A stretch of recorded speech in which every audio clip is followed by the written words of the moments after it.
You're listening to the Back Home Network, presented by Home Field Apparel.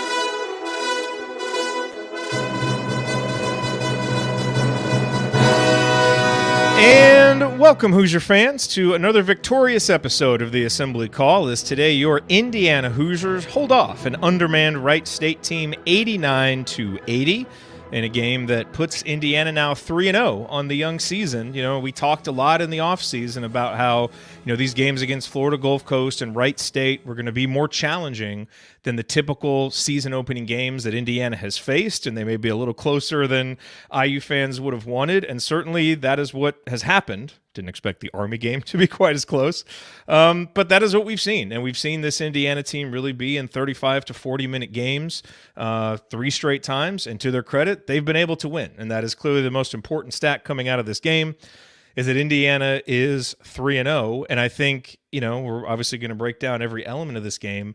If you're looking for a team that is getting better and that improved in certain areas, I think you can say that you saw enough in this game to walk away pleased and feeling like some progress was made. But I think, as we'll discuss, if you're looking for a team that seems ready to compete with UConn on a neutral court, maybe not, especially if this injury to Xavier Johnson lingers. And so we're going to break down those positives and those negatives here on this edition of the Assembly Call IU Postgame Show. I'm Jared Morris. I'm here with Ryan Phillips, the coach Brian Tonsoni, and perhaps even the coach Tony Adranya may pop on with us a little bit later. But Ryan, let's start this show the way that we start every show, and that is with our Hoosier Proud banner moment. Obviously, again, in a game like this, you're just trying to avoid big injuries, and X has given us another scare. The first time he went down this season, it was just cramping. We will wait to see, but I will say that I certainly take at least a little positive from it that he stayed on the bench and was walking through the handshake line, with what didn't look like a crazy limp. So that's at least good news initially, but we'll have to wait and see what the actual diagnosis is, because we all know how important he is to Indiana. But in terms of actual on-court play for the banner moment, I'm going to go back to about the 5-minute mark of the second half. And, still somehow Wright State, without one of its top players, the guard who was out, and with Tanner Holden, their other, big-time player and big scorer who played terrific tonight, saddled with 4 fouls, somehow they were able to keep this a 5-point game. It was 73-68. Indiana's got this offensive possession that is going nowhere. And so they do really what they do best still, which is dump it into Malik Renew. He was on the right block. He goes left, makes a nice little running jump hook. That puts Indiana up 75-68. They go down and force a stop. On the next possession, same thing. Malik on the right block. He goes left, hits that little jump hook. It puts Indiana up 9, and the defense would go force another turnover right after that. And that really was the stretch that pushed the lead out enough for Indiana, to gain firm control of the game. Wright State, I think they might have gotten it back to 7 at 78-71 a little bit later. But that was as close as they would get. And then a few possessions after, the 2 that I just talked about with Renew, Wright State decides to send a double. When he gets it on the right block, Malik stays patient, finds Khalil Ware on the other block for a nice little layup. And so you saw from Malik the skills that we know he has, that ability to score on the block, although the running hook, from 5-6 feet is a new wrinkle that we haven't really seen. It was beautiful, Jared. Just say it was beautiful. It was beautiful. No, it was definitely beautiful. And the vision and the passing, I think as we'll talk about, I think there have been some times where Malik's gotten it in the post and he hasn't been decisive enough on kicking it out. On that possession, he read the double team, knew where would be, made that decisive pass, and it led to a bucket. And so I think Malik, really, didn't lead Indiana in scoring, didn't lead Indiana in rebounds, but when they really needed something to get going offensively to seal this game, he's the guy they went to, and he responded, as he has done several times now here early in the season. All right, that's our banner moment. Now let's talk about our presenting sponsor.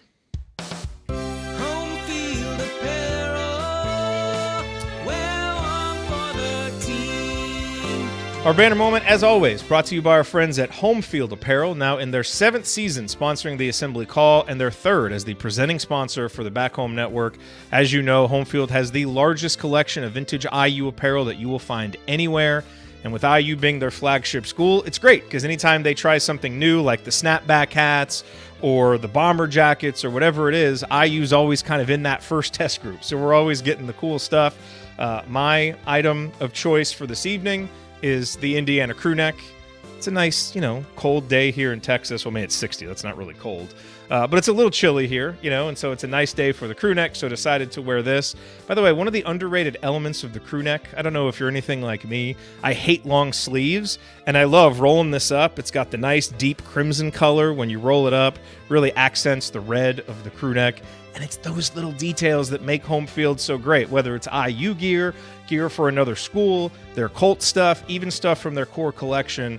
The materials are high quality, they're comfortable, the colors last through many washings, and as we've often said, if you're looking to knock a whole bunch of people off your Christmas list, go to Home Field Apparel because there's probably something for everybody there. And when you do, use our promo code HOME23. You will get 15% off your entire first order.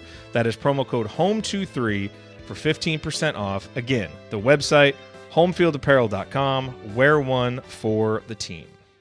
All right, well, it is time to move the ball, find the open man, and get some opening thoughts from the rest of our team. Ryan, we will go to you, your rant on this Indiana performance. Look, it's great to get the win and everything, but I'm going to harp on the thing we've been complaining about. One, the three-point defense is atrocious, and two, Indiana can't answer it. And that's a massive, massive problem for this program. They were minus 24 from the three-point line, and they're able to win in the post because the teams they're playing do not have size to match. That's going to end very quickly. I don't think people realize how quickly this season's going to get real. They play UConn on Sunday, who's number 5 in the defending national champions and has the talent to match Indiana, obviously. That's right now looking like it's going to be a rough game. We don't know how it's going to turn out. Maybe they step up their ability in that big game. We don't know. Then they play Harvard, who's dropping 80 points a game on teams. Now, again, against lesser competition, but still, it's not an easy game. And then they play Maryland, Michigan, Auburn, and Kansas. There is a non-zero chance that if they play the way they're playing, they drop 6 in a row. I mean, they are not playing well. The defense on the perimeter is awful. And then on top of that, again, we do not run anything for three-point shooters. We do not try and get three-point shooters open. And this has been, we've been begging for an offense to focus on the three-point line and maximizing your the availability of the three-point line for damn near 7 years. And it just hasn't happened for whatever in this program. Indiana made 3 3-pointers tonight in an entire 40-minute basketball game, and they didn't make any in the second half. They were 3 of 16. They were 0 of 8 in the second half, 3 of 8 in the first half. Shooting 16 isn't even enough. And the thing is, a lot of those threes, the reason why they were misses is they all felt like forces late in most of them felt like forces late in the clock. Trey Galloway tried to step back. Like, what do you do? Like, run a guy off a screen for a 3. I mean, with so much focus on the paint, it would make life so much easier for everybody if they could run a play occasionally to get a three-point shooter open. The only way three-point shooters get open in this offense is off a ball reversal, a dribble that opens something up, and a throwback or anything. That's it. And we heard all offseason. I've harped on this. We heard all offseason. Well, the offense is going to be different. We're going to spread things out. We did that because we had Trace Jackson Davis and Race Thompson, and that was who we had. So we had to build the offense around them. It's the same offense, guys. It's the exact same offense. There's little wrinkles here or there that they're running differently, but it's essentially the same offense. And these are players they did not inherit. They're players they brought in. So you had a chance to build exactly what you wanted, and you took what you built and put the same thing in. And so that's wildly concerning, because if you are losing the three-point line that badly against Wright State, whose backcourt had not hit a 3 on the season, this season's going to get real rough. And I'm not saying that's where it's going to go. Maybe this turns around. It's totally possible that's the case. But through 3 games, it does not look good. And it does not look like anything has changed, despite cries from everybody that this program, this university, like whatever, has to modernize and take advantage of the extra point you get from stepping 10 further feet out. And it's just not happening. And it's really concerning for where the season's going to go. You make a lot of good points there. And I know there's probably some people listening that are saying, geez, didn't we just win a game by 9 points? And the answer to that is yes. But it is important to keep it into context here early in the season, how good these teams are that you're playing. As we mentioned, Wright State was missing its top scoring guard. And so this is a game where they came in, I think, ranked 160th in KenPom. Indiana was supposed to win by 11. That projection would have been much higher if that guy was playing. Yep. And instead what happened is, There's a guard for Wright State who entered the game with an offensive rating of 0 on the season and scored 25 points and went 7 of 10 from the 3-point line.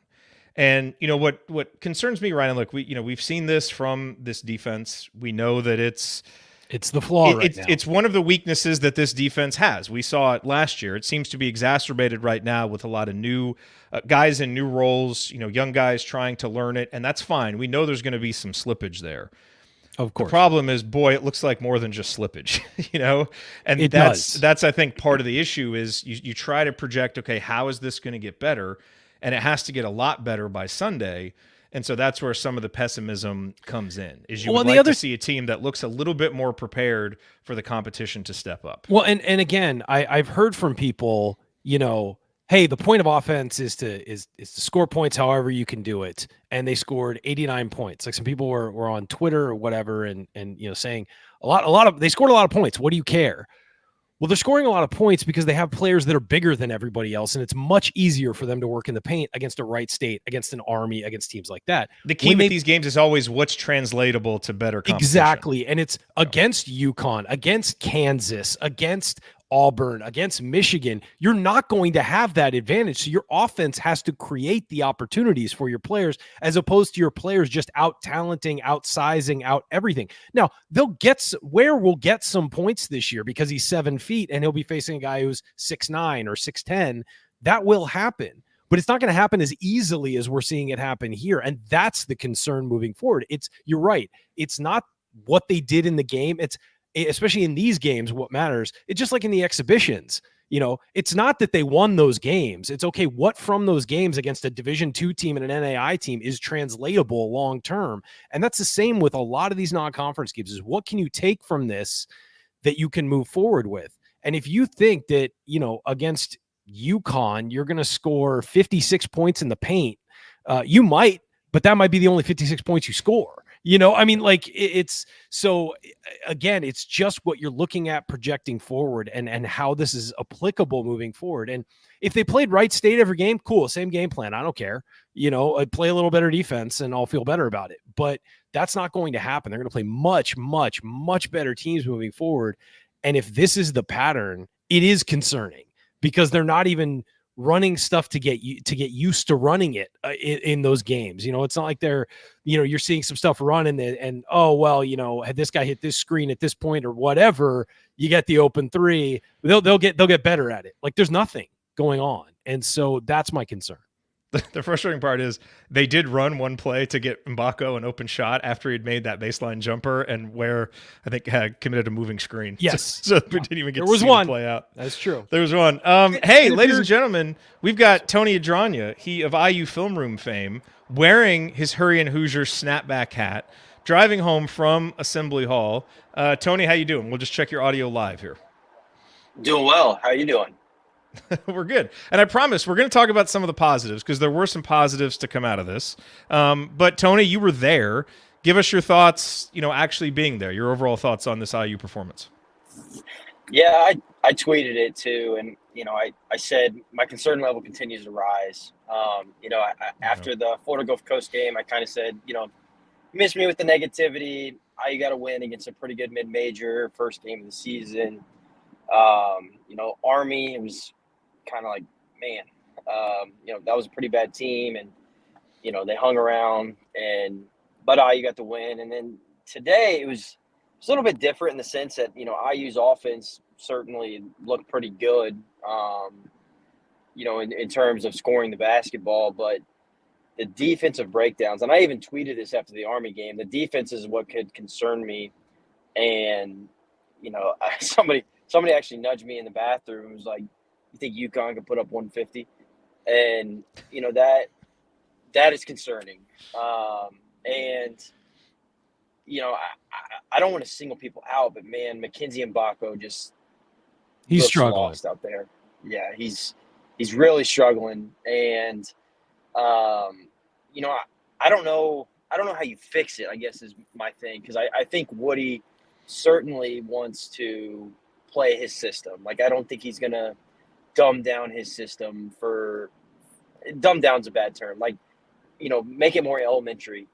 He wants guys to learn his system. And it just does not look good on the defensive end. And again, the positives were offense. IU was able to get whatever they wanted. Even when they missed shots, they got great looks. There was pretty much no concerns from IU on the offensive end today in terms of just being able to score the ball. But defensively is really where I'm really at a loss with this group. I mean, I remember texting some friends at one point this offseason. It was like, man, with the length that this IU team has, like, there might be teams that just can't score against IU. And, that has not come to fruition, obviously, in these first few games. And that's where my big concern lies with this IU team, especially heading into the contest on Sunday. Hold the thought on Mbako, because we're going to talk about him in meaningful moments, because I think there was a lot there to unpack. Not all of it was bad. I think McKenzie did respond to what Mike Woodson was talking about in terms of effort for a lot of the game, not all of it. So we're gonna break that down. But, when we talk defensively, Ryan, I mean, I think Khalil Ware is doing a nice job, obviously, protecting the rim and altering shots. That part is pretty good. We know about some of the challenges Malik Renew has when he's, guarding out in space. I'll tell you the thing that I've maybe been more concerned about than anything is I don't think X and Trey have been as dominant on the perimeter against, again, less dynamic competition than they're going to be facing moving forward as I would have expected. Because for this defense to work, you have to contain dribblers better than Indiana has because you just get in all kinds of rotations, and I think those guys have been okay, but they haven't been as good as I would expect against this level of competition. Is that fair, you think? Because that was always a big part of why this defense was going to work is, hey, we've got the best defensive duo in the conference.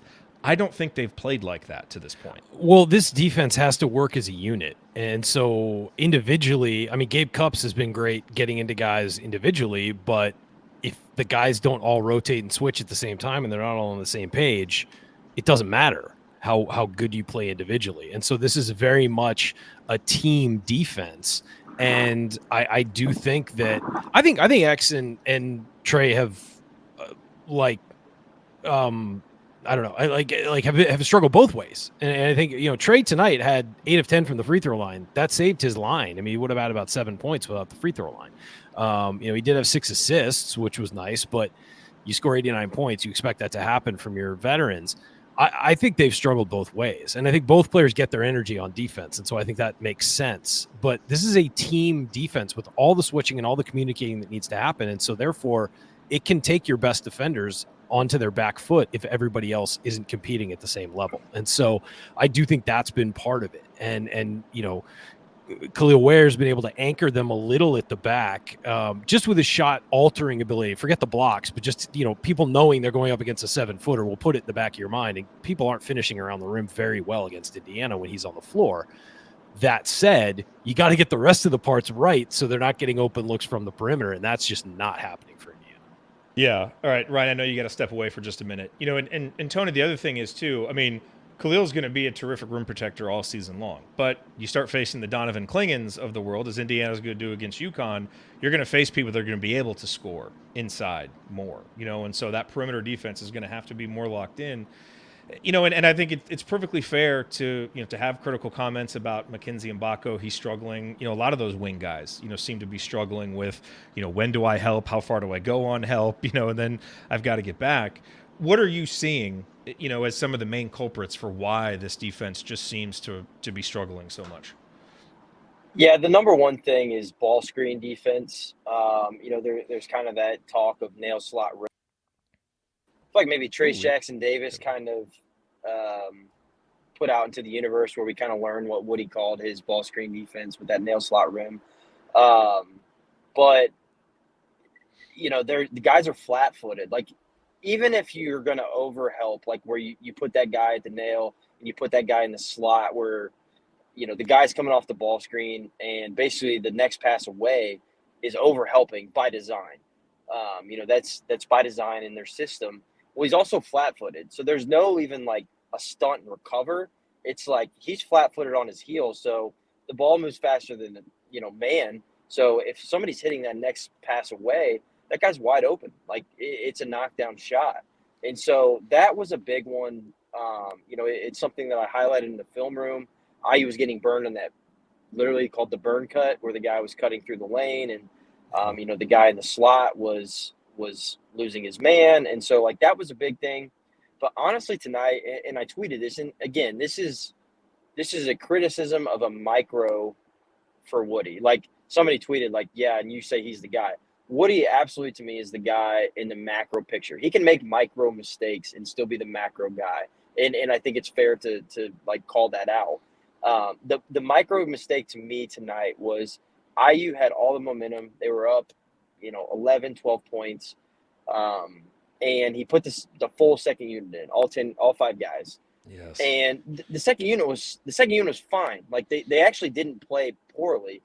I think they maintained the lead at 12, 13 points, maybe even got it to 15. However, you put that starting group back in, it's really hard to maintain your intensity when you've sat for 5 minutes, especially as a unit. And that's 5 game minutes. So, you're talking 10 to 12 minutes of like at real time. You've just sat and watched. You've lost your intensity.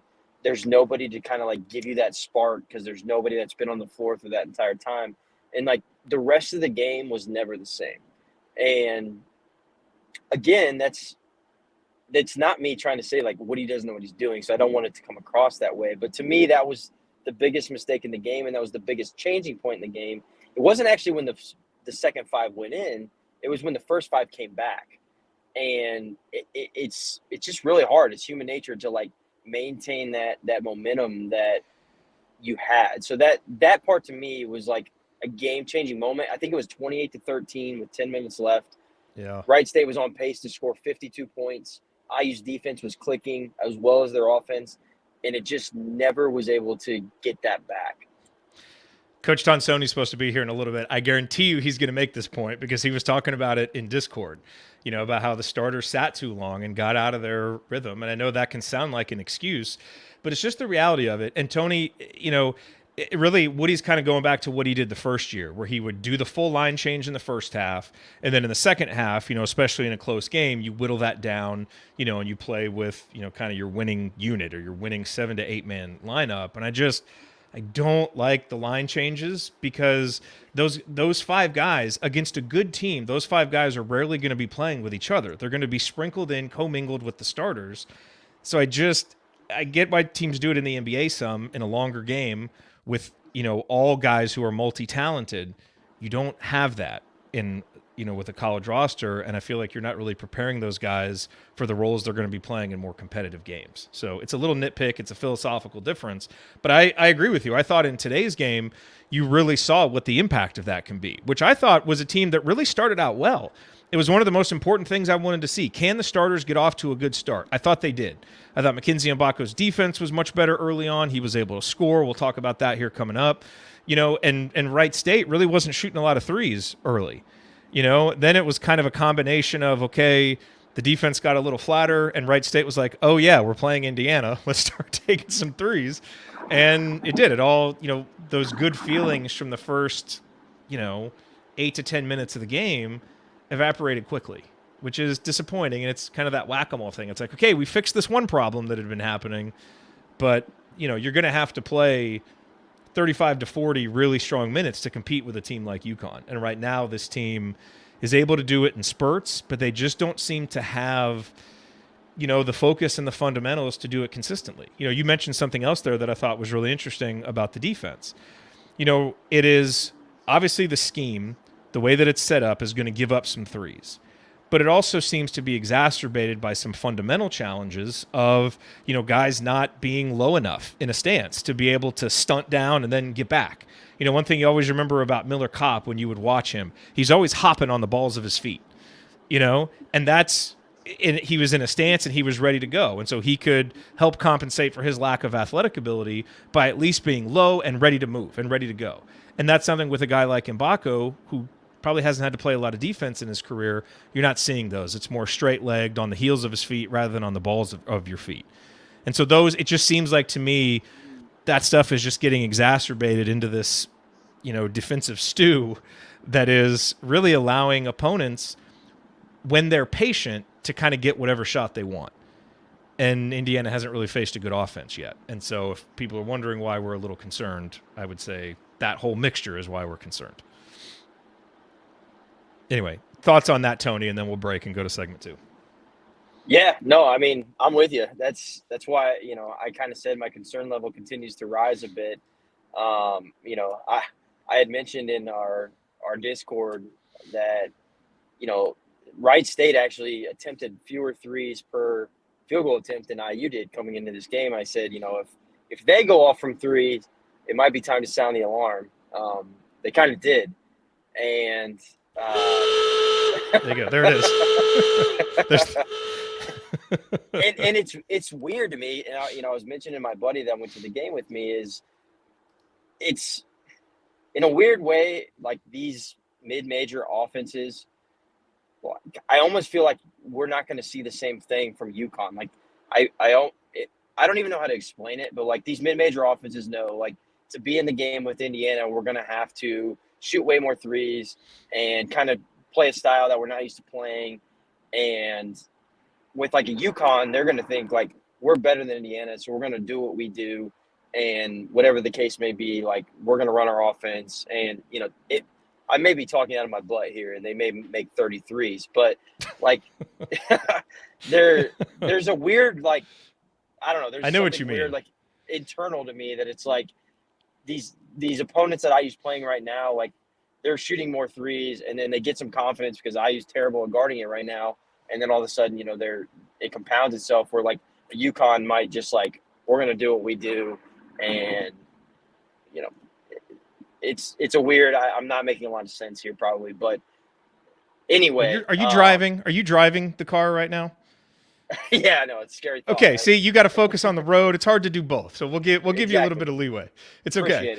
Appreciate it. All right, so we're gonna break here and go to meaningful moments here in just a second. I do want to remind everyone and thank everyone for your support and participation in the event that we had on Tuesday in conjunction with Hoosiers Connect, Indiana's largest day of NIL support. We were fortunate to be able to help out with that. I was fortunate enough to be on a couple of the interviews late in the night. Galen from Crimson Cast just did so much to make that happen, along with so many great students, Allie and Maria at Hoosiers Connect. The thing I don't think people understand is that is still going on. So we did that for one day, but there is a $1 million match out there. Now, we raised $500,000 on Tuesday. That will be matched. There's another $500,000 worth of donation matches to still make. And so if you haven't donated yet, you can go to inforindiana.com. It will still be matched. It still counts. And if there's anybody that didn't participate, maybe didn't hear about it, that you think would participate, send them an email. Say, go to inforindiana.com, explain to them the importance of NIL in this new reality of college sports, continue participating. We'll keep talking about it because, hey, if someone's willing to match $1 million, let's make sure that we get up to $1 million. So that is all still going on. You can go to inforindiana.com to get more information. All right. As we continue our breakdown of Indiana's 9-point victory over Wright State, we will point out tonight's meaningful moments you might have missed. Then we will go inside the numbers to highlight the most important statistical notes from the game and probably talk to Coach Tonsoni. You're listening to the Assembly Call. Stick with us.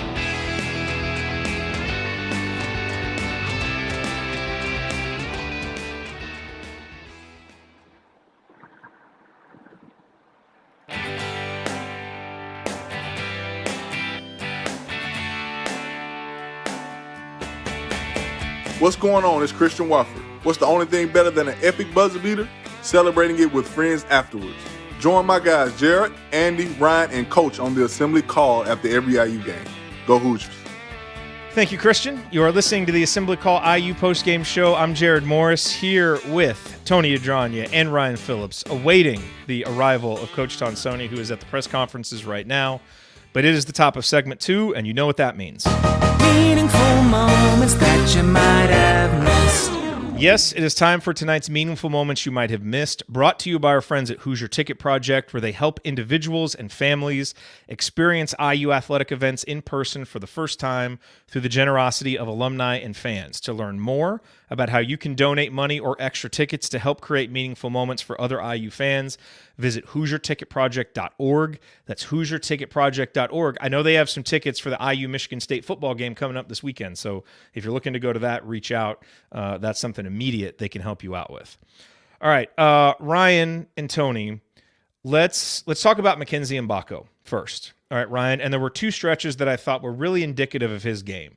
The first one came early, around the 16-minute mark. McKenzie drew the assignment of Tanner Holden, which was somewhat unfortunate for him, I suppose. Holden is a veteran, a crafty guy, and really was able to use McKenzie's inexperience against him. But even though he was scoring on McKenzie, I thought he really competed hard with him early in the game. And Holden got a couple buckets. But what was nice is McKenzie came back and scored on his own. He hit that little layup earlier.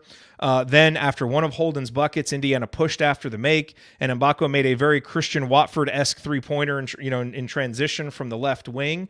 And it was great to see. And that, to me, is the path for him being a net positive for IU. He's going to give up some points, even when he's playing hard and engaged like he was early. But on the other end, he can make up for it and score more. And so I thought that was terrific to see from him early in the game, a guy who really looked like he was responding to coaching, able to get himself going offensively, and competed, albeit in a tough defensive matchup that he probably wasn't going to win. But then late in the game, you saw a guy who, he got 5 3-point attempts in the second half. Several of them were open. He just couldn't make them. And he seemed to kind of I didn't have a problem with any of those shots. None of them. No, they're all good shots. And him taking 7 threes, I think, is a positive in this game. He's going to do better than 1 for 7 most nights. But on that, he got a wide open one from the corner. He misses it. Khalil Ware got the rebound and scored. But, McKenzie kind of hung his head a little bit, didn't hustle back in transition. Wright State goes the other way and gets an easy bucket. Next possession, he gets sucked in to help, leaves his man open for 3. They drill it in his face. And so it's kind of what you're going to face some from a freshman, where you have the good stretch early, the bad stretch late. I think overall this was a step in the right direction for him, able to get himself going offensively and play a little better defensively. But also, as you saw in the second half, still a long way to go. How would you assess the night for Mackenzie Mbako? Yeah, up and down. I thought he started the game really well. I thought he came out to score, and he came out to assert himself on offense, and he did right away. But then you look, and he finished with 13 points, 3 of 9 from the field. He hit all of his free throws, so he took advantage of the free throw line, which in IU history, recent history, doesn't always happen. They were 20 of 32 tonight. Again, another area that needs to be a focus and worked on. But I think that you did see him have his struggles on defense. And there were a couple times where, the ball went into the post and he like sort of reached down to try and get a steal or something like that, left his guy who had already hit a couple threes.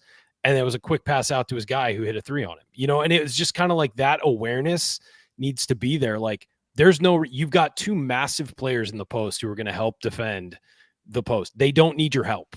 You need to be on your guy. And you saw that happen to him a couple times. You saw him get lost in the rotations a couple times. And you're right. As a freshman, that's going to happen, but what you'd like to see is game-to-game growth.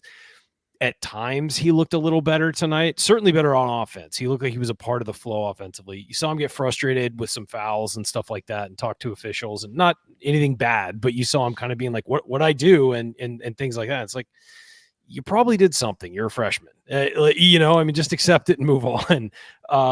So I again, a better night for him, but still, I do think that you're going to need to see that defensive growth from him sooner rather than later, because as I said, it's open the show. The schedule gets real now. I mean, it's going to be real, and it's going to come flying at him, and he's going to have to step up because they need him. I mean, they need him. Yeah. Tony, let's get your thoughts on that, and then we'll welcome Coach Tonsoni in here. Yeah, I mean, in terms of assessing his game tonight, I think Ryan, summarized it well in terms of just up and down. I guess my biggest concern is that ultimately he was a net negative in terms of what he brought. And, from your 5-star guy that, perhaps could be like what you're looking to be go-to, perhaps on offense, at least coming into the season, or what folks maybe thought was going to be the case. That's a little concerning that it was a net negative against, a mid-major that was missing their best player. So that part of it is concerning, but at the end of the day, he is a freshman. He's young. There's tons of opportunities for growth. We saw the growth offensively tonight. Now, maybe perhaps the next game, but we see that growth defensively. The famous coaching saying is the old eye in the sky don't lie. be a tons of film for him to watch and a lot to dissect. And, it's not going to be pretty a lot of the times, especially defensively. But that's how you get better. That's how you grow. I know Mike Woodson is huge on the film room and getting those guys in there and being able to see where they did things well, where they did things wrong. So I think that part of it is important too, is, you don't just show him all the things he did wrong. You show him the things he did well too, keep his confidence up, especially in the offensive end. And, you hope for that growth. So concerns, sure. But there was some areas of growth, and there's areas of opportunity for him too, which is, kind of to be expected in mid to late November. So all in all, I feel like I sound a little negative on this, especially on Mbako, but it's not always lost, I guess, is what I'm saying too, is like there's still plenty of time for him to grow into the role that we all kind of thought he'd have. And, so that's kind of where I'm at with that. Tony, hang out obviously as long as you want. I know you're about to go through an area where you might lose reception. So if we lose you, we do. But keep your eyes on the road. People are waiting for film room. And so we need to make sure you get home safe and everybody gets their film room. Yeah, absolutely. Yeah, I appreciate it. I am about to go through this bad area, so I'm just going to say bye just in case. And then if I hop off, I hop off. But thanks for having me on as always. Always, man. Thanks for coming on. We appreciate it. All right, ladies and gentlemen, joining us live from Simon Scott Assembly Hall, it is the coach, Brian Tonsoni. Coach, give us your overall thoughts, and I'd also be curious what the tone of the postgame comments were, because we haven't had a chance to hear those. Yeah, I thought for 12 minutes Indiana played the kind of basketball that we all wanted Indiana to play. I thought the pace was fantastic. I wrote down out of their first 10 offensive sets, all of them would have been positive as I was kind of looking at a live film room. Not every one of them scored, but I thought what Indiana was trying to do in their first 10 possessions, and having a 12-point lead with some odd minutes left in the first half, and then after that, all the questions came back again. So it left a bad taste in our mouths, or at least for me, on where is this team? Like, if it's the first 12 minutes, we're going to win a lot of games. If it's the last 28 minutes, we're going to be in for a long season. And there's a lot to discuss on how that happened or why that happened. Woodson was congratulations to Coach Woodson. He is now a grandfather. He announced that. Yes. He said, I'd rather talk about that than the play. I don't think he was, as far as the tone of the press conference, that he was too pleased with the play. He did say some good things. Young players sometimes have good games and sometimes have bad games, and they just got to kind of work their way through it.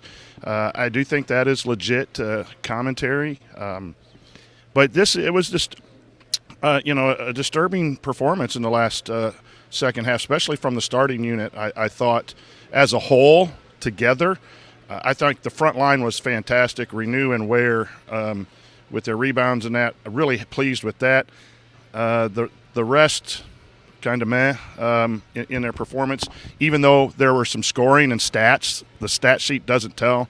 The offense got stagnant after the subs sat out for that time. Too much dribbling, a lot of one-on-one, and just the outright talent was why Indiana was able to win and score. The execution and the scheme, whatever it was, didn't really work for the last 28 minutes, in my opinion. I thought it was, kind of ugly basketball that Indiana just was able to come out and get a win, which winning is important. So that's just a quick recap of what we saw. And look, we always struggle to put these early season games in context, and this is why the predictive metrics help, because they help normalize things when teams are playing wildly different schedules. And the thing to know about this Wright State team is, one thing Tony said, they didn't take a lot of threes and they were able to be successful today. Defensively, they gave up 100 points to Colorado State. And I think Colorado State shot like 80% from 2-point range. So Indiana was really able to take advantage of their weakness inside. And now the question is, when you're facing an All-American candidate like Klingon, what does that look like against UConn? We'll see. We'll have time to talk about that in a bit. One other meaningful moment, and it's not really a particular moment, it's a lot of moments, and it's something I'm noticing, but I'm curious to get your guys' thoughts on it because you pick up on this stuff better than I do. I feel like, and we talked about this a little bit with Tony just in terms of fundamentals, guys not, being in the right kind of stance. Coach, I feel like Indiana's trying to do a lot of stuff with their hands and arms that should be done with their feet and butt. And what I mean by that is not boxing out enough, not using the body enough on rebounds, just kind of reaching. Same thing with defense, trying to use your hands to contain a dribbler instead of, being down, being quicker with your feet. Trying to help with your arms instead of being down and quicker with your feet to react. Am I totally out on that? I feel like it's a young team with maybe some bad habits, but I feel like some of those things could help, shore up some of the issues that we're seeing. I think stance is an issue. It was not an issue tonight. I thought they were in really good defensive stance. I still think the scheme has to be done perfect. When you're in that nail slot rim, you have to know when to leave the nail to get out to a shooter. And right now, all of Indiana's guards are staying, and they're staying way too long, and the backside rotation is too slow. So it's not stance. It's not footwork. I thought they competed really well. C.J. Gunn was fantastic, I thought, tonight in his defensive stance and pressure. We know Gabe Cupps does the same thing. I thought X got beat too much tonight, to be honest, and I hope he's okay. But prior to that, I thought he gave up a lot of penetration, especially in the second half. I think Galloway gives up some too, but I thought that was okay. I just think that their communication on switching gets them out of position, and then out of position they're in the help nail. They don't react. Their reaction is bad. Let's just put it that way. Their reaction to what is happening in the scheme is bad and slow. Now, I think that's on the players somewhat, have to get up to speed. But I'm not a big fan of the nail slot rim. I'm a big fan of taking away threes. I just think the college game now is so heavy, rim and three, that you got to take away the threes and live with a little pull-up and get beat with some twos maybe instead of some threes, because there's so much momentum, and it keeps poorer teams in games. I just think that's been a shift in the college game in the last few years. And every coach has their philosophy, and Woodson's going to coach his philosophy. I just think it's bad for college basketball. I think it's shifting, and I think in order to be a top contender, you might have to shift a little bit with that at some point. And part of the issue, Ryan, and you've already Coach missed it, but you already ranted about the three-point shooting. Something you find when you watch these games is, the way that this goes with Indiana, it's not just the final three-point totals. It's that you give your opponents so many more opportunities for momentum builders and for momentum killers when you get something going. And it feels like Indiana's constantly trying to grind out these 2-point buckets. Meanwhile, the opponent's, getting more threes to be able to kill a run or start a run. And that has a cumulative effect over time, too, that sometimes, shows up in the stats and sometimes doesn't. Yeah, I mean, a splashing a three gets the crowd involved. A layup is nice and people cheer it, but it's different when you have a really pretty offensive play, reverse the ball, go inside kick, drive kick, go home off a screen and hit a three or something. The crowd gets electric. It's like a dunk. And, a nice layup inside gets a cheer and gets the crowd excited, but it's a different level. And it also, they stop runs. That's the other thing is you answer a 2 with a 2.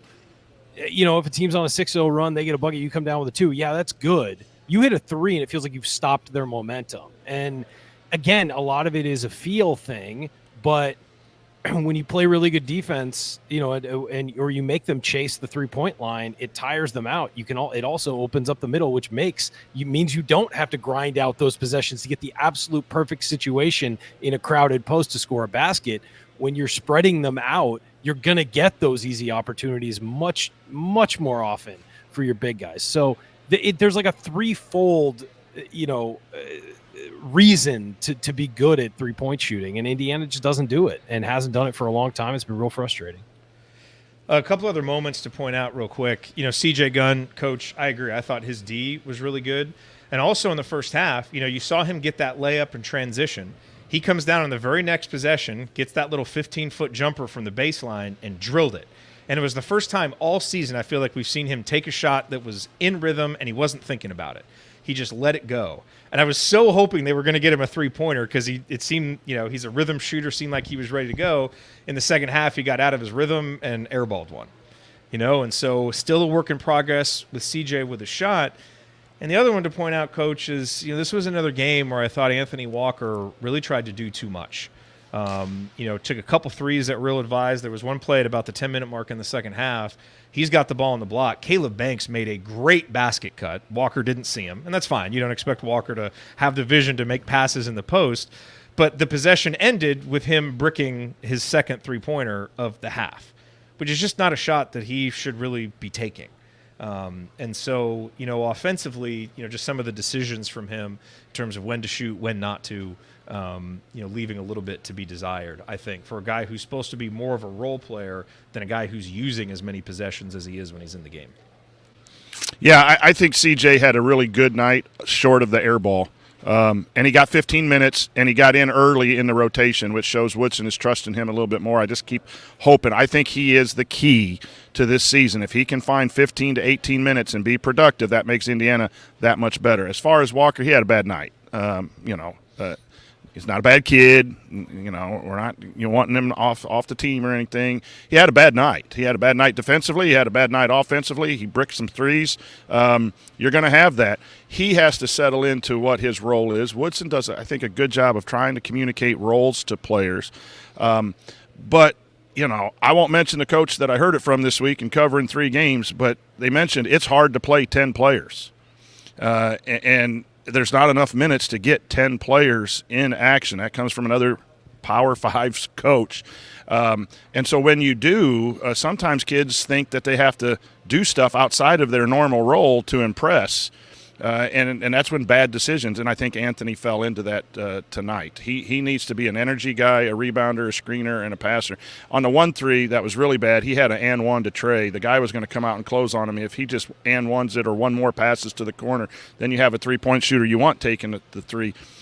I think, Jared and Ryan, our shot selection is bad. I don't know if our players are trying too hard or trying to win, get a 5-point possession. I think X takes shots that he shouldn't. When the ball moved in the first 12 minutes, pop, pop, pop, pop, open shots, open post feeds. When the ball dribbled and stuck, and then you try to drive through Trey Galloway's shot selection is not very good on the drives. He missed kickouts for threes. You talk about executing threes. The offense probably can generate more threes if the players would draw to and kick out instead of drawing to and trying to make the dipsy-do over-the-head flying bank shot. I think our shot selection is poor as a team right now. And that's, we're all mad at Woodson's offense, which we can be a little bit, but I think his offense could be okay. We need better shot selection. And so I just think that in general. Yeah. All right, let's do Inside the Numbers quickly. And it is time to go inside the numbers. That's brought to you by Jackson Hewitt Tax Services. If you live in Bloomington or the surrounding areas and you want your taxes done right, contact our friend and Chat Mob Hall of Famer Megan Mahaffey and her team in Bloomington, Bedford, and Martinsville by calling 812-339-3334 or by visiting jacksonhewitt.com. There are more threes in their phone number than Indiana made this evening. That is not a good thing. All right, let's talk about stats. I think the first one that jumps out is Indiana with 56 points in the paint, Wright State with 24 points in the paint. Coach, I would say this is a double-edged sword. On the one hand, look, you got to give Khalil Ware and Malik Renew credit. They came out to win a basketball game tonight, and those two guys go 9 of 11 for Ware, 8 of 13 for Renew, a lot of big ones late. They deserve a lot of credit for that, but to think that you're going to win a lot of games moving forward, dominating people in the paint 56-24, you're probably not going to. So it worked tonight. It can work in some games like this, and it is nice to know that Indiana still has that ability to dominate in the paint since it's just kind of what we're used to, so we can still go to that when we need to. But that balance of paint scoring to perimeter scoring, it's clearly going to have to get better. So that's an interesting stat to me, just a little double-edged sword. What numbers jump out to you? Add to that 54% shooting to Wright State's 41, and it was a ball game. That's that mathematical problem, right? The 2 to the 3. You shot a really high percentage and 54%. The other team shot 41, and it was a ball game based on the three-point shots. I just want to point out Malik Renew. I just think sometimes we in general, fans, don't appreciate what we have. 8 rebounds, 5 assists. 5 assists, and he was getting the ball on the break, and he looked pretty good with that. I know he had a couple struggles throwing out of the post and had a turnover, but when you're handling the ball and you're one of the top guys, you're going to make mistakes. You want your better players to make a few because then they're being aggressive. 8 rebounds, 5 assists, double-digit points, and he was pretty impressive in the press conference too, talking about he wanted to throw that lob on the break for a highlight tape. That's what he was thinking. He goes, I could lay it in, but I wanted to highlight. I kind of like that. He didn't pop his collar. He just wanted his buddy to have a highlight tape. So Malik Renew stats I thought were really, really solid, and as was his play. And I will say, you talk about getting more threes. I think that's an area for growth. His passing in the post is good. There are also sometimes it feels like he can make the decisions quicker, especially to kick out to guys on the perimeter. And so I think there 5 assists for the big man. Now, he may never become what Trace was last year, but as he gets quicker with those decisions, I think you'll see some more opportunities open up. Good point. Ryan, you have numbers. Yeah, I do. Why are you act so surprised? I think that rebounding has become an issue for this team, and gave up 14 offensive rebounds. But I will say only 8 turnovers is a positive. And you're right, they did make a high percentage of their shots. They did have 20 assists on 33 makes, which is a decent percentage there, so you're okay with that. 6 blocks as a team is another good one too.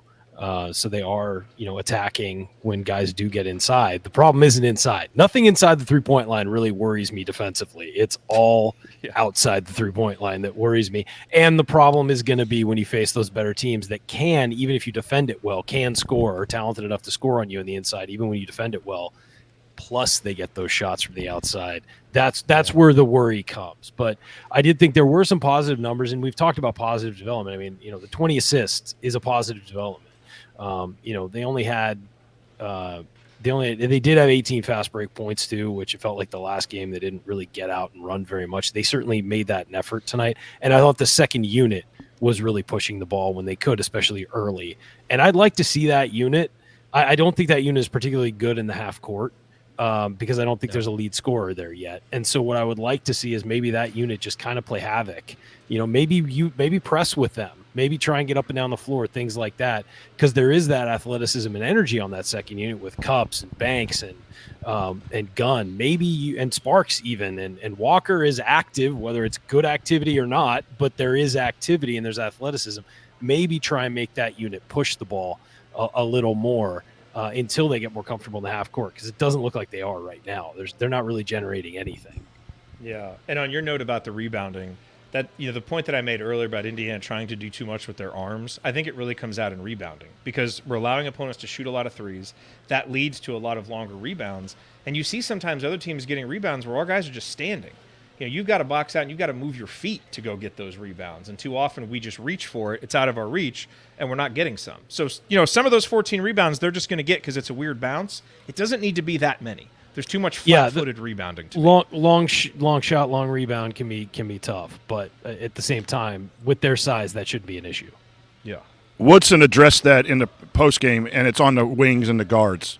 Got to have better rebounding from the wings and the guards. You look at the stats of the post players, and Renew was asked about it too, and he said, "We're switching 1 through 4." So there was a little strategy coming out of the press conference. They're switching 1 through 4, which means Renew goes, sometimes I'm 20, 30 feet away from the basket, so everyone needs to rebound. And Woodson was critical of his guard rebounding, saying, and there were a couple times where the guards did not put a body on someone, and that's when someone just standing moved there and got that. So Woodson really particularly hit the guards and wings. Yeah, the big guys are rebounding, I think. Yeah, it's effort and it's recognition, and that, and this is where, and I thought X and Trey needed to be better at that, and you missed it earlier, Coach. I mean, I think this is a game where those two deserve some criticism, for not doing more defensively, not doing more on the glass.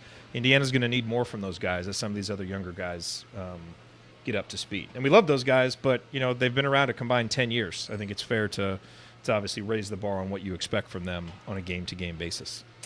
Okay, coming up here on the Assembly Call, we're going to hand out our Game Balls and Hoosier Hustle Award. We will discuss a lingering question or two, and then look ahead to what Indiana has coming up on Sunday in the Empire Classic against UConn. That is next on the Assembly Call. Stick with us.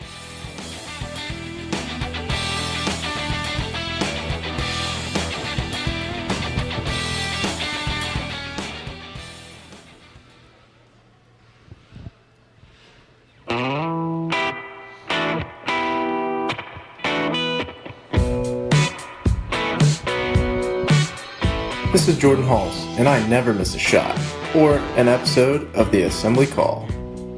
All right, thank you, Jordan. You are listening to the Assembly Call IU postgame show. I'm Jared Morris, here with Ryan Phillips and the coach Brian Tonsoni, live from Simon Scott Assembly Hall. It is time now for our Game Balls, presented by our friends Allie and James at Bloom Environmental.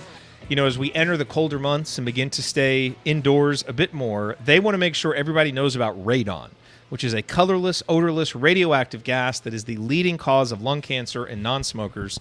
It enters buildings through cracks and gaps in the foundation and through service pipes of homes. You can contact Bloom Environmental today. Mention Assembly Call to get a free radon test kit and mitigation estimate. You can learn more at bloomenviro.com. That's bloomenviro.com. Just maybe don't try and contact them during games, because Allie and James are in the game day chat and Discord hanging out with us. And that's what I love about these sponsors. A lot of them are just audience members there right with us, living and dying with these games, just like we are. All right, gentlemen, game ball time. Ryan, let's go to you first. I got Malik Renew. He didn't lead in the points category or the rebounds category, but I thought that his stretch where he took over the game there that you mentioned in the banner moment, Jared, was the biggest stretch of the game to really establish IU as it was going to be their game. 16 points, 8 boards, 5 assists. He did have 2 turnovers, but he had a block in 29 minutes. He was +9. Indiana was better when he was on the floor, 8 of 13 from the floor. Please make your free throws, Malik. He was 0 of 3. Did miss a 3, but 16, 8, and 5 gets him the game ball from me. Coach? Yeah, hey, I like that. I'm not going to agree with you, but I like that. I liked when they outletted the ball to him to start the fast break like he was a point guard. Man, that tells me they trust him. Get out and go. I think that's a good choice, but I'm going to go with Ware. Again, I just think, his points and rebounds, a double-double, 22 and 12 were the outstanding effort tonight. I have no problem with Ryan's selection. But Ware has been really good for 3 games, and he's gotten better every game. And what I like is not stat related. He is physical, and he's going for rebounds, and he's turning and going towards the basket instead of fading away. He's got that nice little fadeaway jumper he pulls a couple times, but his post moves are now stronger. And so, he said something I think is really good to remember, whether we're happy or not happy with the program or Coach Woodson or how they played. Coach Woodson trusts me, and that was the talk about Khalil Ware coming in from Oregon, and it just seems like the young man has started out. It's 3 opponents where he could dominate. So, again, you start going against UConn and the Big Ten, he's going to have to bring that, and he's going to have to be able to face adversity. But tonight I thought he was the best player on the floor, and a close second was Renew. One thing to note real quick, those two are building a lot of chemistry. You can see it. Yes. That, a high-low buddy passing on the break, they're really starting to develop some chemistry. Yeah, you cannot go wrong with either one of those guys. Yeah. They're the 2 candidates. I'm going with Malik because I thought when Indiana needed buckets to close the game out, Malik went and got them.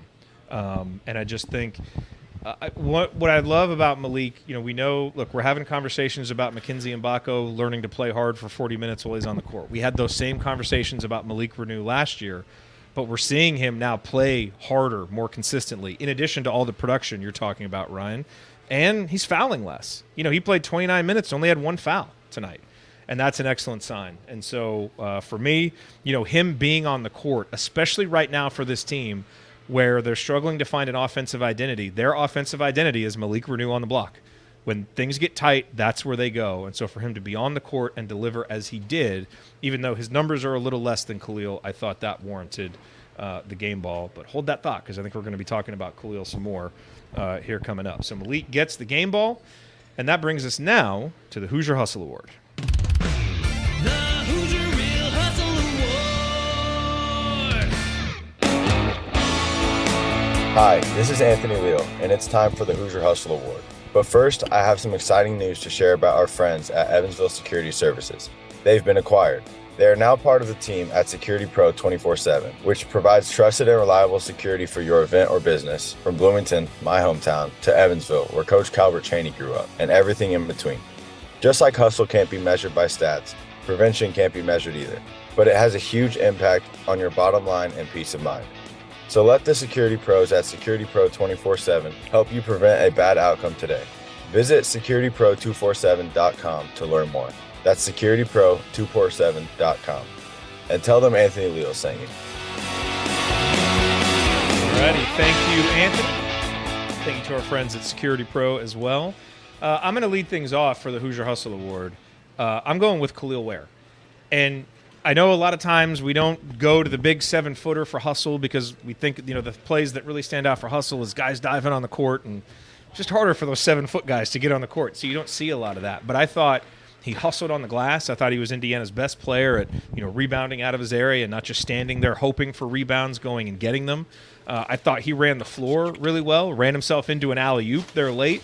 And so I thought all the things that you want to see from Khalil, he was productive, but he also played 32 minutes, and it never seemed like he was tired out there. He was in the right place. He battled on defense. And so to me, it's not just, hey, let's give him something because he scored the most, but Malik was game ball. I really thought you saw a lot of those things from Khalil in terms of toughness and hustle that were question marks coming in that he's now starting to bring on a game-in, game-out basis. So he gets my hustle award. Coach, who gets yours?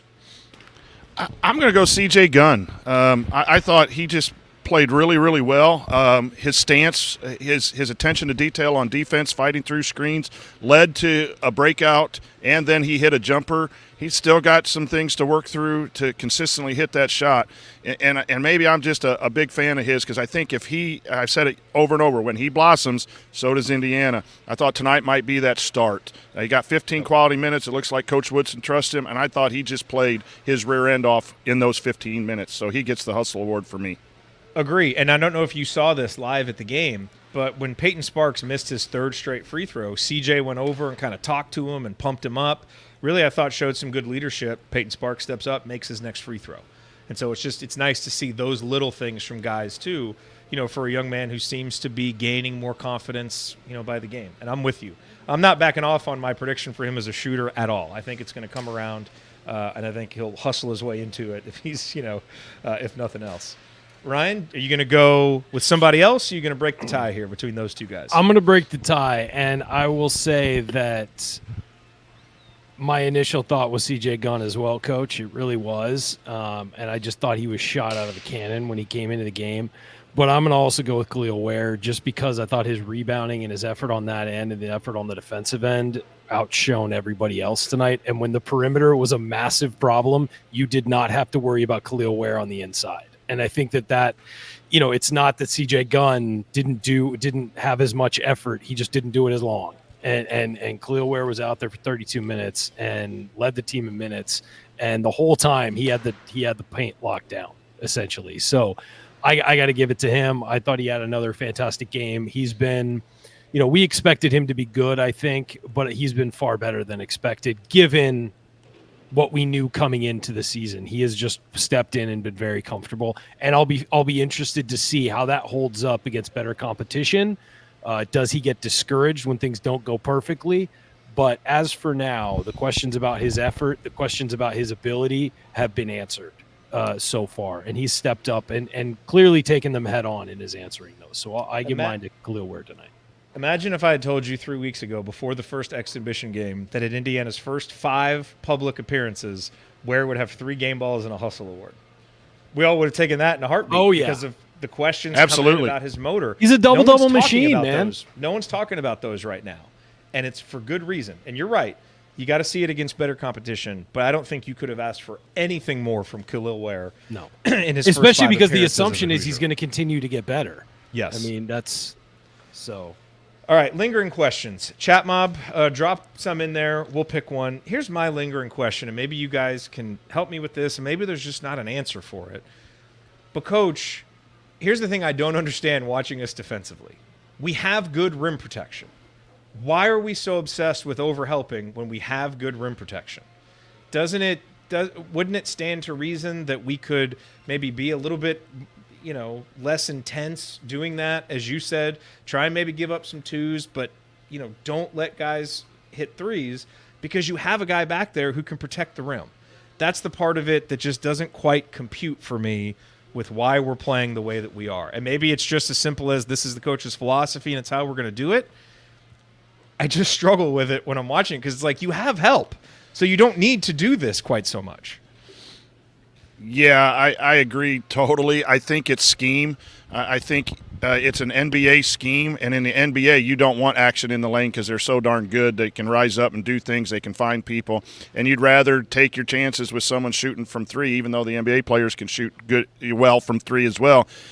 I think it's a little different in the college game, and so I think it's more that we're already in help, and we're slow to get out of it. as opposed to overhelping. I know every one of us say overhelp, but we are put in help, and then that puts our eyes on the ball, and so we stay in that help, and we either lose our guy or we're far away from the closeout, because it's get to the nail. It's not be in a help position and help if needed. It is you are helping all the time by being on the nail or being off your guy in a certain amount of space.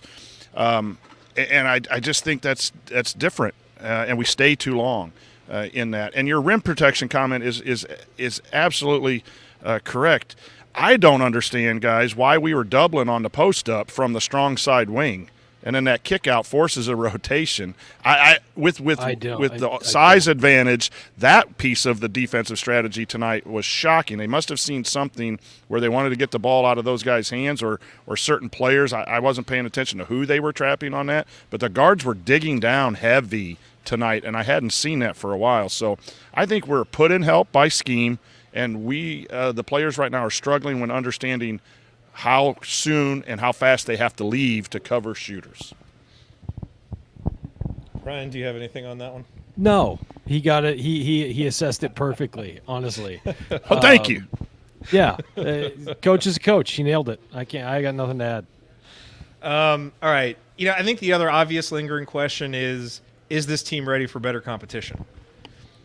We're going to find out. We're going to find out real quick Sunday. I think if you asked all of us, I would love to see this team face someone who's kind of ranked like somewhere between 40 and 80 in KenPom, which would be a step up. I don't think we're ready for the number 4 team in the country that's the defending champs, but we'll see. There's no reason for us to try to answer that right now because the team's going to answer it on Sunday, and you all probably aren't going to like our answers based on what we've seen through 3 games. So let's go to Charles' question. Ryan, I'll go to you first with it. Why have Xavier and Trey at this point regressed on perimeter D? I think they've been less than what I was expecting. He says that's the biggest defensive weakness, and 100% why threes are killing us. Obviously, we'll still take what X is giving us, so hopefully he's healthy because we need him fully healthy.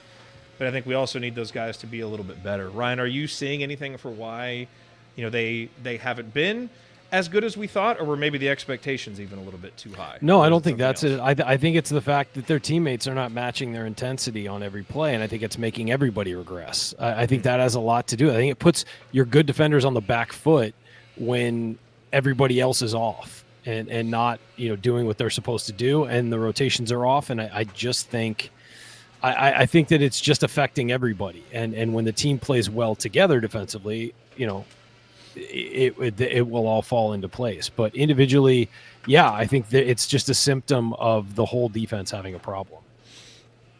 And maybe trying to do too much, too, to make up for other guys. Okay.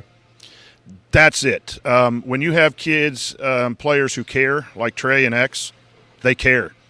But they're doing 8 different jobs on the court, and you can't be good when you do 8 different jobs. They have to do their job. And when you're trying to get people in help and you're trying to make sure they're switching and you're trying to make sure you're doing that, I just think that's X's situation on offense and defense. He's pointing, trying to get people in the right spots. He's in charge of calling the plays. These guys need to be freed up by their teammates. I think they need to be freed up by their coaching staff to do what X and do what Trey do. Instead, and right now they have to carry a lot of pressure. I just think they're trying way too much, and then they're thinking for 4 people instead of just 1, and then they make a mistake themselves. That's what I see so far in the first 3 games. All right, so coming up here for Indiana on Sunday, it is the Empire Classic. The Hoosiers face the defending champion UConn Huskies on Sunday. We will have a post-game show immediately following. And then based on what Indiana does in that game, they will then play Monday. I think if they lose, they play earlier Monday, like 4:30 or something like that. And then the championship game of the Empire Classic, I believe, is 7 o'clock on Monday. But the big focus Sunday is obviously UConn. They're the defending champs. Now, we don't know a ton about them right now. They have faced number 239 Northern Arizona, number 349 Stonehill, number 352 Mississippi Valley State, and they have dominated all of those games. And obviously baked into their number 4 ranking is a lot of stuff from last season. So how good are they without Jordan Hawkins and Andre Jackson and some of the guys they lost? We don't know. But what we do know is they have an excellent center in Donovan Clingan, who is, Khalil Ware faced this UConn team last year and had a good game. But that'll be a big matchup. I know their star freshman, Stephon Castle, is injured and I believe missed their last game. I'm not sure if he's going to be ready to go for Sunday, but that is something to watch. And then obviously keep an eye on Cam Spencer, who killed Indiana last year from 3 for Rutgers. He is now playing for UConn and is off to a great start this season. Alex Karaban is another guy who can really make some threes. So UConn certainly has the personnel to be able to take advantage of some of the openings Indiana has been leaving defensively. And I think if Indiana defends against UConn as they have these last couple of games, it's going to be a very long afternoon. If this Indiana team shows us, hey, this is just kind of a team right now that plays to its competition, and they have another gear they can kick into, and X is healthy enough to go, now I think you've got an ability to make this a competitive game. But you know, any quick thoughts on this, Coach, as we head into it? I mean, I think it's fair to say that, you know, UConn is a decided favorite. Ken Pom currently has them 79-68, you know, winning the game. That seems pretty fair based on what we've seen. You know, what do you think are? I mean, the keys seem relatively obvious, but just what are your thoughts on what we'll see on Sunday?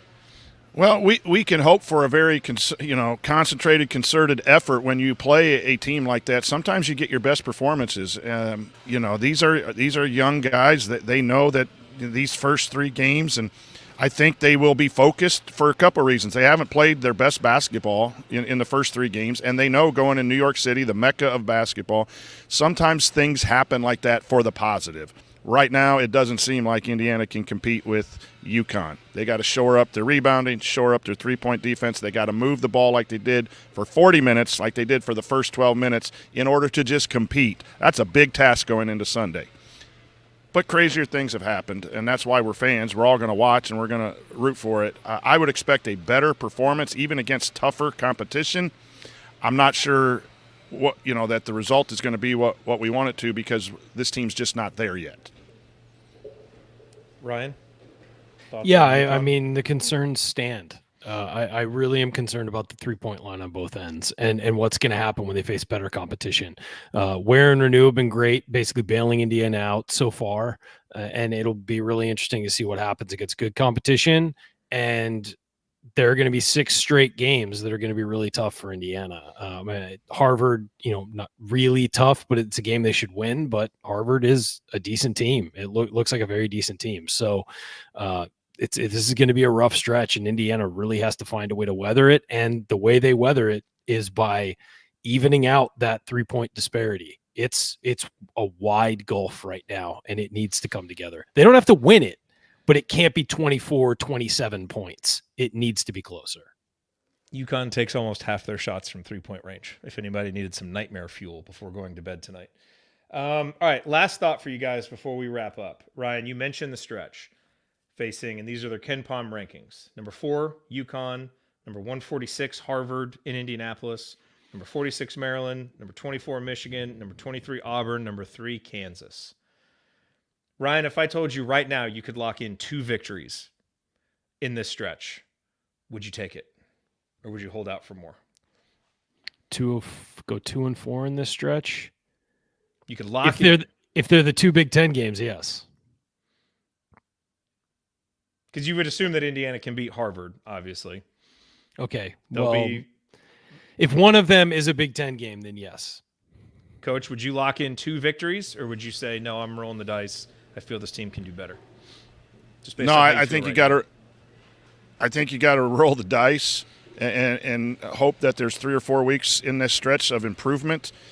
Because if you only beat Harvard and one of those teams, the prospects of making the tournament take a really big hit because of the non-conference losses, and you don't have some big wins on your schedule. You're going to have to find a way to do some things, and like Ryan said, you got to win your Big Ten. So I would hope that you could pull out the win here at home against Maryland. Michigan looks to be a lot better. I understand the concept. Like, if we get 2 wins, that might be where we're at right now. Is to get 2 wins would be good. But I'm hoping we can play like we did that first 12 minutes against good competition at some point sooner rather than later. I'm with you. I'd be tempted to take the 2 just to lock it in. But there's more potential there, and that's maybe. I mean, there's definitely more potential. I'm just thinking it's early in the season. I'd take 1 win over one of those teams. I know. I know. Yeah. Well, fortunately, we don't have to make that bet. We Nope. can just show Don't up have for to every do it. game and see how they do, and hope that they do better than that. All right. Well, thank you everybody for being here with us tonight. Remember to check out our friends at Home Field Apparel. Use the promo code HOME23 at checkout to get 15% off your first order. That's HOME23 at homefieldapparel.com. All right. Time for last call. Ryan, final thoughts on Indiana's 9-point victory over Wright State. Yeah, look, the opening 3 games, they had to win them, and they did. And you've seen some really good stuff from Malik Renew and Khalil Ware, and that's a positive. We've got to hope that the rest of the team comes along. I mean, you've seen, spurts of good stuff from the other guys, but not consistently. So I would say, they accomplished what they needed to. It didn't look the way we'd hoped it would. And this team really has to improve rapidly over the next few weeks if they're going to make the tournament and be in the conversation moving forward. They really, really do. And we knew it would be a slow start. We knew that it would take a while for these guys to get on the same page, but it needs to come quick because, playtime's over. This is where it gets real. Coach? Yeah, this wasn't, the 3 games are wins, and they're better than losses, but it wasn't good basketball. There were glimpses of it, but you have to get better in a hurry. This type of performance gets you beat 20-25 on Sunday, I believe. And then you talk about that stretch. There's not a team in that stretch that this kind of performance, a lack of movement on offense and rebound, all the things we've talked about, that you'll win too many games in that stretch without getting better. But Except it for is Louisville. early. We forgot about the potential game against Louisville where you could play poorly and probably win. So forgot about them. Not a lock the way we've played for the first 3. I'm just being honest. This has not been the start that we all wanted, and it's just not really good quality basketball right now. It's winning basketball against the competition, but we just got to hold out hope that it gets better quicker or quickly, I should say. I agree with you guys. Some things to like tonight. We talked about the keys to the game beforehand, and getting off to a good start was my number 1 key. That happened. My number 2 key was getting Mackenzie Mbako going. He wasn't great, but he was better. This was the best Mackenzie Mbako performance we've seen. Got himself going offensively. I think if you can get him, that's the same 7 3-pointers with the same quality of looks. I think on most nights he's going to hit 2 to 4 of them. And so that would help that look a little bit better. So that was good. And my 3rd key was, how does CJ and Caleb play? And I thought you saw growth from both of those guys. I thought Caleb got back. We haven't talked about him much, but I thought he got back to being kind of the hustling guy and cutting that we've seen, not just trying to settle for jumpers and do some other things. So from the starting unit and some individuals, there were some things that happened tonight that you feel good about. But boy, from a team defense perspective and some of the other stuff, a lot of things to still be concerned about. So Indiana wins, winning matters. There's a lot of teams around the country that would trade their record for Indiana right now because they stubbed their toe and Indiana hasn't. And that is important. So they've got that foundation of 3 victories, but now they head out to the Empire Classic in New York, and we will get a good early season test of how good this Indiana team really is, and then a lot of tests to follow. So hopefully they're ready for it. Hopefully Xavier Johnson is ready for it. That's kind of the thing that's lingering over this show that we don't know as we look forward. But, we'll find out. We're going to learn a lot about these Hoosiers on Sunday. All right, that'll do it for us on this edition of the Assembly Call. If you want to see us do the show live and be part of the live chat, make sure that you subscribe to our YouTube channel, youtube.com/assemblycall. And don't forget to go to substack.assemblycall.com to join our free email newsletter. Special thank you to Bob Thompson for the music you hear on the show. Special thank you to John Ringer of rigdesign.com for designing our logo. And thank you for listening. We'll be back on Sunday to talk IU hoops again with you once again. Until then. Take it from me, Anthony Leal. Keep your elbows in and your eyes on the rim, and go Hoosiers. All right, I got to get out of here, folks. Thank you. Thank you. Thanks for coming out. Here I come. This is Stun Sony.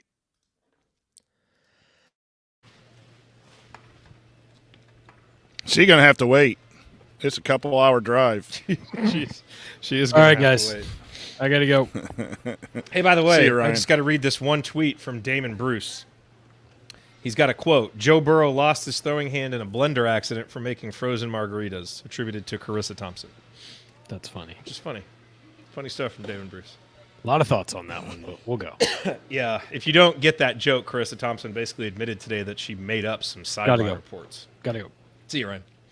So, Damon Bruce, fellow IU grad. That's funny. That's good. Good quality media humor right there. All right, Coach. Well, thanks for being here. It always adds a lot when you are reporting live from Simon Scott Assembly Hall. Well, I have the ability to come down here. Thankfully for the IU athletic department allows us to have a media pass. So I want to take advantage of it, but I don't want to leave you hanging for the shows. And I don't mind talking. So I just bring the mic and sit up here and get a hot coffee for the ride home. Yeah, it was weird here. It was weird here at the hall. You know, limited crowd. The drive down was horrible. It took me extra 45 minutes with construction. So I wonder if that had something to do. The soccer was going on, but the crowd just never got into the flow like they did that first game I was down here. And you just sense some apprehension right now with how the guys are playing a little bit. And I went through it. I was so excited. I was writing down every possession for the first 10, and I had check marks going. And then all of a sudden, you know, the second unit did okay, and then that 7:52 mark when those starters came back in, man, it just hit you like a brick. Like, come on, guys, don't go back to this. And it never seemed to get going. But Tony talked about that. I thought you were going to bring it up because you were talking about it in the Discord about the starters sitting too long. It really did seem to mess up the rhythm that they built. Yeah, that's part of that trying to play 10. It's just tough to play 10 guys. Yep. And so anyway. Hey, my buddy Dale just said, have a safe trip home. Thanks, Dale. Dale, if you're in Assembly Hall and I'm here, you got to come see me. It's a long climb up to the nosebleeds where I'm at it. But come up and say hello. Dale and I talked at a baseball game once out in the outfield. Just really, really good dude. But anyway, I got to go. I got to try to teach tomorrow. Go. You know, get home late. So keep the I faith. gotta write the email. Yep. Keep the faith, everybody. We'll see you. Yep. See you, Coach. See you, everybody. We'll talk to you Sunday.